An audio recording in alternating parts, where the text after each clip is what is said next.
Hey, what's up? If you've been playing through Tears of the Kingdom, then by now you're probably familiar with this stuff called gloom. And if you already played through Breath of the Wild, then of course you're already familiar with this stuff called Malice. Now, when I first saw Nintendo referring to this blobby, globby, purplish, reddish, fiery, smoky stuff as gloom on their official website pre-release, I didn't think much of it other than to imagine that getting my hands on the game and playing through the story for myself would reveal more on how Malice evolved into gloom, or if gloom and Malice coexist, etc. But it never did. So is gloom and Malice the same thing, or are they different? Is gloom a more intense evolution of Malice, or does Tears of the Kingdom retcon Malice out of the picture completely? To answer all these questions and more, I've created a list comparing, contrasting, and better trying to understand and explain why Nintendo chose to change this stuff from being called Malice in Breath of the Wild to being called gloom in Tears of the Kingdom. Let's find out. Of these two substances, Malice has a distinctly more purplish hue, whereas Gloom is significantly more red. Red, by the way, is more in line with the color that symbolizes Ganondorf and the Demon King, and the fire or power element of the Triforce, suggesting that Gloom is a stronger force to be reckoned with. Both substances can be blobby and globby and goopy in appearance, but Malice tends to have some weird shapes like a stringiness that stretches across some spots, or sometimes small pillar-like formations. Malice also tends to have this webbing effect around its edges a lot of the time. And it also houses creatures like the eyeball or the floating head bad guys, whereas Gloom does not hold shapes or house enemies, but it can, however, become alive and spawn enemies when these Gloom spawn hands come out of nowhere. Yikes. But maybe if the Malice eyeballs are tadpoles, then these guys are frogs, if you know what I'm saying. And while Gloom doesn't take any pillar-like shapes, it does literally take root and grow down into the depths. You can even climb on it. There is no such thing as climbing on Malice.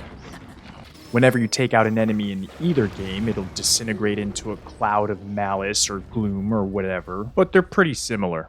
And in the depths, it does fortify enemies, or at least it makes it so their attacks will hit you with some gloom and do a little extra damage. And speaking of taking damage from gloom, it happens at a rate of about 1 heart for every 2 seconds. And if you're shrouded in darkness down in the depths, those hearts will break and they cannot be replenished until Link is back in the light. Gloom out on the surface will still take and break your hearts at the same exact rate, but as soon as you step out of it, they'll recharge and be usable again.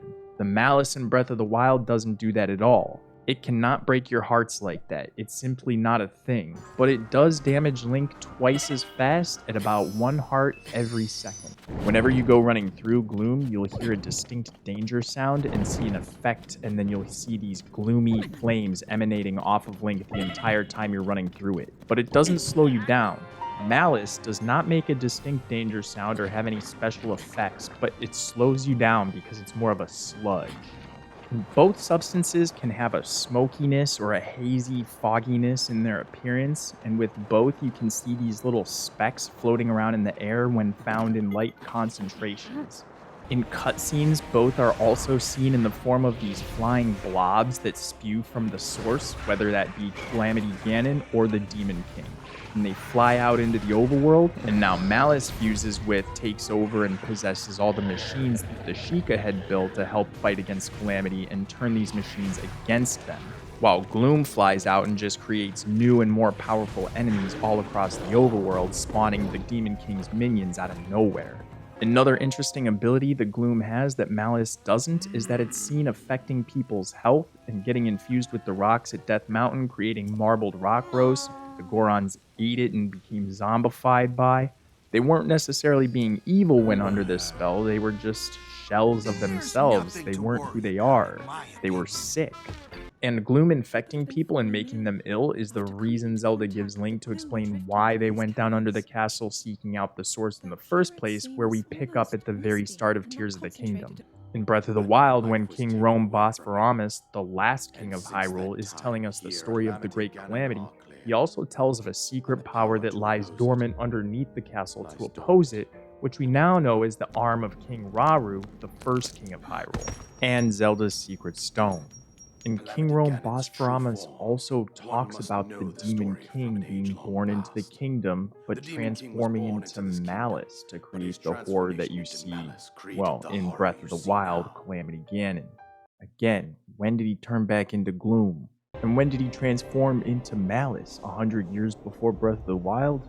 Was he Gloom before then, but just in light concentration below the castle and hardly noticeable? In the cutscenes from Tears of the Kingdom that take place in ancient Hyrule, thousands of years before the events of the Great Calamity, during King Raru's time, we see the reddish, fiery gloom. If this is gloom, then when and how did it degrade to Malice before the events of Breath of the Wild, and then subsequently power back up to gloom after Link puts Dark Beast Ganon down?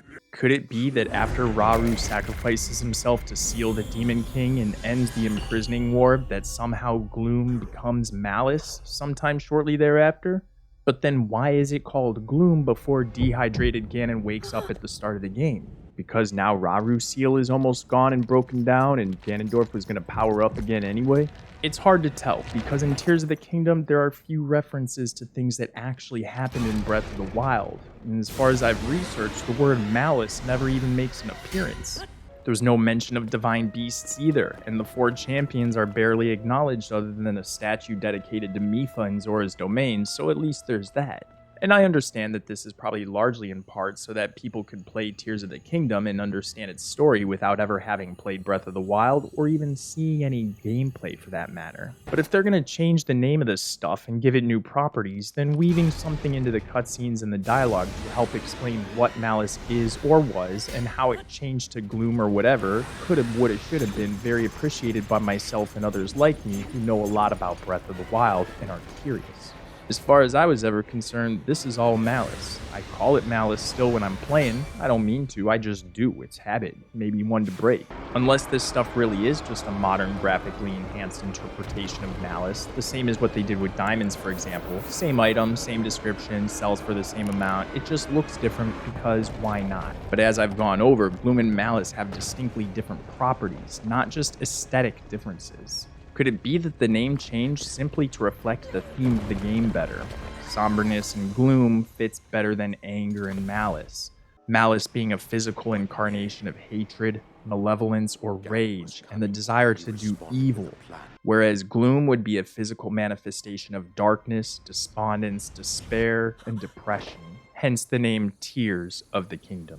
Another factor in this discussion is the idea that from a game design reasoning for the name change, Malice is a mesh, while Gloom is just a texture. A mesh being more taxing on the Switch's processing power wouldn't have worked for the Gloom because there's just so much more of it than Malice in Breath of the Wild. So to be honest, I personally lean towards the belief that these are two different substances, but I am sort of torn and wish Nintendo would elaborate more on this question in any potential future Tears of the Kingdom DLC. If you want more videos comparing things between Breath of the Wild and Tears of the Kingdom, like this video to show me that you enjoyed it, and subscribe to make sure that you catch it when it comes out. And did I miss anything interesting? Let me know in the comments. And until next time, stay well, stay cool, and always keep punching out there. Aloha.